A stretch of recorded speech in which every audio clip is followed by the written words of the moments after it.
Welcome you guys in VConsec training programme. Last part में मैंने IPv4 का detail में किया था। अभी रेंज ऑफ IP पे हम डिस्कस करने जा रहे हैं कि IPv4 का रेंज कैसे निकालते हैं, राइट।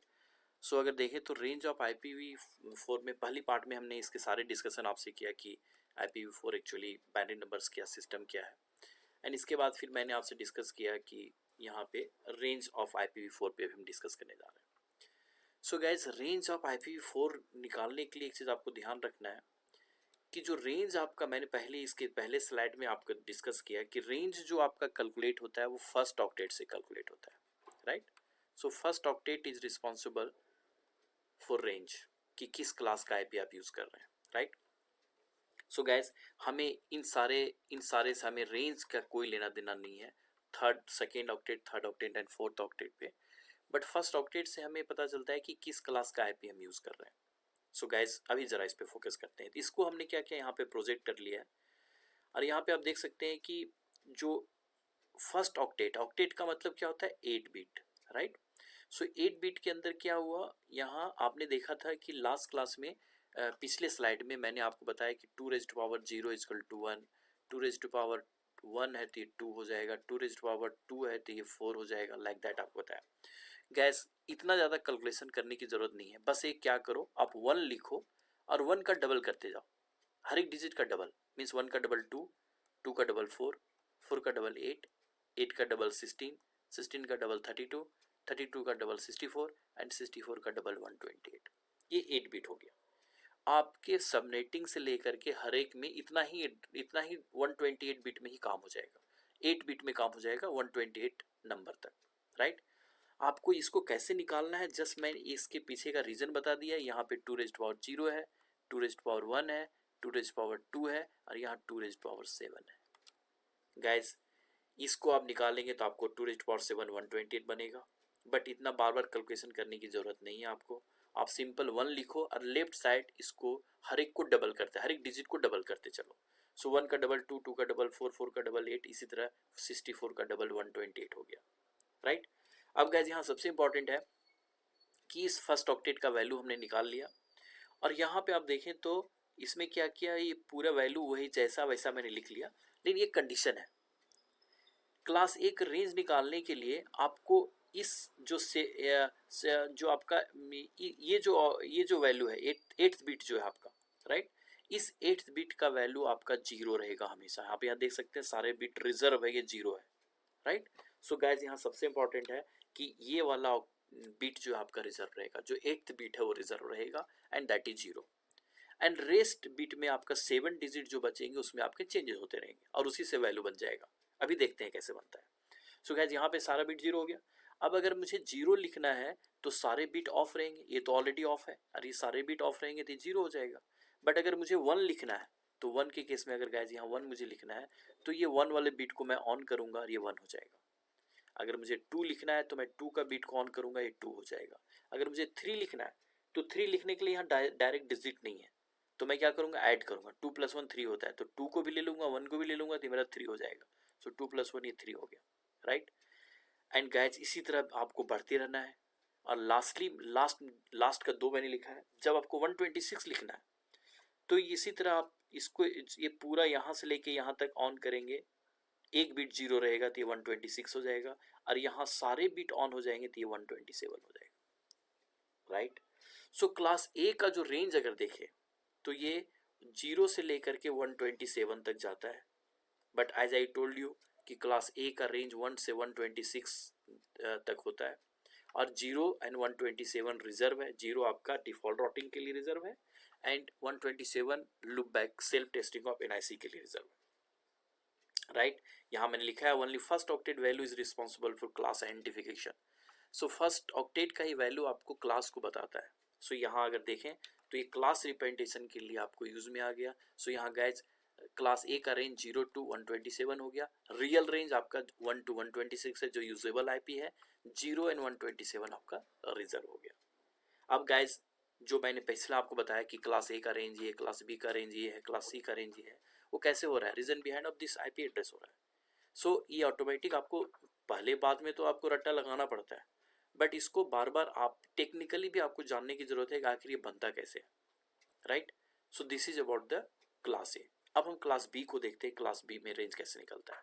सो क्लास बी की अगर बात करें तो क्लास बी में भी हम आपको फर्स्ट ऑक्टेट को ही लिया है, लेकिन इसमें गाइस इंटरेस्टिंग पार्ट क्या है, इसमें 2 बिट रिजर्व है। 128 एंड 64 का बिट रिजर्व कर दिया।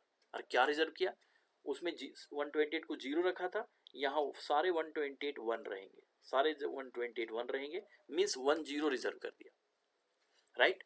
अगर क्लास ए था तो 0 रिजर्व था, क्लास बी है तो 1 0 रिजर्व है, क्लास सी है तो 1 1 0 रिजर्व है, राइट। क्लास डी है तो 1 1 1 0 रिजर्व है, और क्लास ई है तो 1 1 1 1 0। ये पहले नंबर पे आता है तो 1 बिट रिजर्व, ये दूसरे नंबर पे आता है तो 2 बिट रिजर्व, तीसरे नंबर पे आता है तो 3 बिट रिजर्व, चौथे नंबर पे डी है तो 4 बिट रिजर्व, पांचवें नंबर पे ई है तो 5 बिट रिजर्व। सब में एक एक जीरो रहेंगे केवल।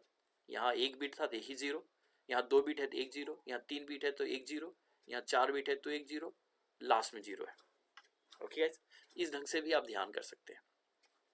तो ये रिजर्व हो गया, दैट इज 1 0 रिजर्व हो गया। अब आपको जो भी प्ले करना है वो इसी में प्ले करना है, 32 to 1 में। तो गैस अगर ये 2 बिट रिजर्व हो गया तो आप मुझे बताओ, ये सारे बिट ऑफ हैं और ये 2 बिट ऑन है, तो इसका वैल्यू क्या है, 128। सो देखो यहाँ पे 128 हो गया, राइट। अब आपको अगर 129 लिखना है तो 129 में 128 हो गया प्लस ये 1 हो गया, दैट इज 129। अगर आपको 30 लिखना है 130, सो 128 प्लस 2 हो गया तो 130 हो गया। अगर यहाँ पे आपको 131 लिखना है तो 128 प्लस 3 आपका हो गया तो 131 हो गया। गैस अगर मैं लास्ट के 2 लिखूं तो ये दोनों बीट तो एज इट इज रहेंगे बिकॉज ये आपका फिक्स है, राइट। बट यहाँ पे सारे बीट ऑन करो, एक को 0 के तो 190 हो जाएगा, और यहाँ ये बीट फिक्स रहेंगे, सारे ऑन हो जाएंगे तो आपका ये 191 हो जाएगा। तो क्लास बी का रेंज जो होगा वो 128 to 191 हो जाएगा। इसमें कोई भी बिट क्लास ए की तरह रिजर्व नहीं है, ये सारे के सारे यूजेबल आईपी हैं और ये आईपी एड्रेस के लिए यूज में आते हैं। सो गैस यहाँ देखो तो क्लास बी का रेंज 128 to 191 हो गया। क्लास ए में 0 रिजर्व है, यहाँ मैंने लिख दिया है, 1 बिट रिजर्व। क्लास बी जो दूसरे नंबर पे आता है तो 2 बिट रिजर्व 1 0। क्लास सी तीसरे नंबर पे आता है तो 3 bit reserve, that is 1 1 0। Class ई जो आपका है, क्लास डी आपका चौथे नंबर पे आता है तो 4 bit reserve, and class E 5वें नंबर पे आता है तो आपका 5 bit reserve 1 1 1 0। Getting guys, so this is about the class B का। अब हम क्लास सी पे चलते हैं। सो गाइस क्लास सी के अंदर आपका जो है उसी सेम टेक्नोलॉजी पे क्लास सी आपका चल रहा है, जिसके अंदर देखिए तो यहाँ तो 3 बिट रिजर्व हो गया, 3 बिट रिजर्व हो गया तो 192 हो गया। यहाँ 190, अगर 192 रिजर्व है यहाँ 1 बिट ऑन हो जाएगा 193 हो जाएगा। यहाँ ये 2 बिट 194 लिखना है तो ये सेकेंड ऑन हो जाएगा। सो 192 प्लस 2 194 हो गया। 192 यहाँ पे मिल गया आपको, और यहाँ 3 ले लिया तो 195 हो गया। इसी तरह आप यहाँ देखते हैं तो यहाँ 1 बिट 0 रहेगा तो 222 हो गया। यहाँ 192 प्लस ये सारे बिट ऑन हो जाएंगे 223 हो जाएगा। तो क्लास सी का जो रेंज है 192 to 223 हो जाएगा, राइट। क्लास डी का जो रेंज है गैस इसी टाइप से आपको निकालना है, ये 224 to 239 हो जाएगा। क्लास ई का रेंज आपका 240 to 255 हो जाएगा, बिकॉज लास्ट तक यहाँ पे यूज में आ जाता है तो ये 255। यहाँ पे देखिए 247 तक ही लास्ट कर जाता है, बट इसको भी ये यूज कर लिया इन्होंने इस लास्ट के बिट को। सो ये जनरली आप क्लास ई को देखें तो 240 to 255 आपका ये रेंज जाता है। और ये आपका रेंज देखें तो यहाँ पे क्लास ए का जो रेंज आपने देखा कि अलग अलग रेंज जो आप देख पा रहे थे वो यहाँ पे जो आपको दिया हुआ है वही चीज़ अभी आप देख रहे हैं कि क्लास ए का रेंज 1 to 126, क्लास बी का range 128 to 191, class C 192 to 23, class D 224 to 239, class E 240 to 255। ये रेंज है गाइस। आपको मोस्टली आपको ये रेंज थोड़ा सा आपको ध्यान रखना है, बट आपको निकालने भी आना चाहिए कि कैसे। मैंने आपको यहाँ पे बाइनरी नंबर बताया, यहाँ पे आपको बताने की कोशिश किया कि IPv4 का जो है क्लास ए कैसे निकलता है, क्लास फिर देन आपको डिस्कस किया कि क्लास बी कैसे रेंज निकलेगा। सो 128 to 191 कैसे हो गया। क्लास सी के अंदर देखो तो यहाँ पे आपने CDNE कैसे बना, तो ये आपके एंटायर रेंज हो गए। ओके गाइस, सो यहाँ पे टाइप ऑफ आईपी मैंने लिखा है जो हम ऑलरेडी दूसरे स्लाइड में भी डिस्कस करेंगे। प्राइवेट आईपी, पब्लिक आईपी, कहाँ पब्लिक आईपी वाइन टेक्नोलॉजी में यूज हो रहा है, प्राइवेट आईपी आपका लोकल में यूज हो रहा है, और लूपबैक इंटरफेस जो है आपका वो सेल्फ टेस्टिंग ऑफ एनआईसी के लिए यूज हो रहा है, दैट इज वर्चुअल इंटरफेस। एक वर्चुअल इंटरफेस बना देता है, और कहें तो सेल्फ टेस्टिंग ऑफ एनआईसी के लिए भी काम आता है। तो दो टाइप के लूपबैक एड्रेस होते हैं। ये लूपबैक एड्रेस जो यहाँ पे that is virtual interface create करता है राउटर के अंदर में, ये अलग टाइप का एक इंटरफेस बनाता है, वो हम डिस्कस करेंगे।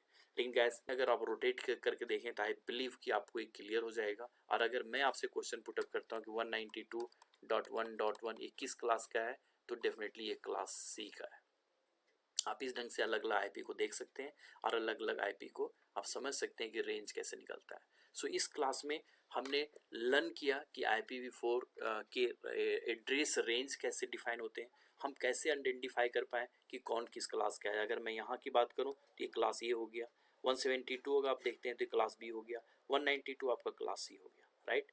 सो गाइस यहाँ सबसे इम्पॉर्टेंट है कि इस स्लाइड, इस जो आपके पार्ट है IPv4 का पार्ट, ये आपके लिए काफ़ी इंपॉर्टेंट है।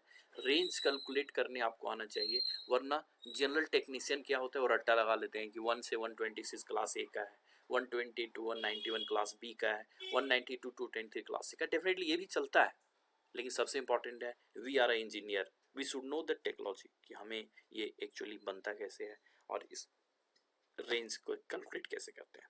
So guys I believe this will be helpful for you. Thank you.